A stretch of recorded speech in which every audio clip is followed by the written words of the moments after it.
Hello সবাইকে, আমি নতুন আরেকটা ভিডিও নিয়ে হাজির হয়েছি। আজকে আমি করব ডাঁটা আলু দিয়ে কাতল মাছের পাতলা ঝোল।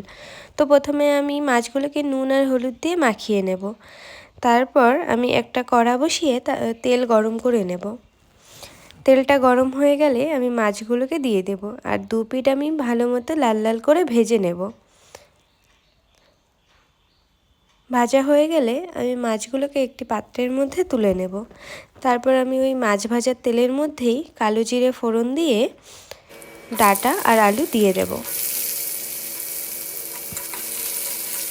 তো আমি ওই ডাঁটা আর আলুটাকে সেদ্ধ হওয়ার জন্য ঢেকে দেব।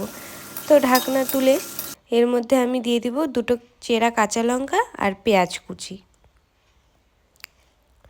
তারপর আমি একটু ভালো মতো নাড়াচাড়া করে একটু টমেটো দিয়ে দিব। তারপর নুন আর হলুদ দিয়ে দেবো, আর কোনো মশলাই আমি ইউজ করব না। তো ভালো মতো কষানো হয়ে গেলে আমি এর মধ্যে জল অ্যাড করে দিলাম, আর ঝোলটা ভালো মতো ফুটে এলে আমি মাছগুলোকে দিয়ে দেব। মাছটা দেওয়ার পরেও আমি ভালো মতো একটু ফুটিয়ে নেব, আর ফুটিয়ে নিলে আমার তৈরি ডাঁটা আলু দিয়ে কাতল মাছের পাতলা ঝোল।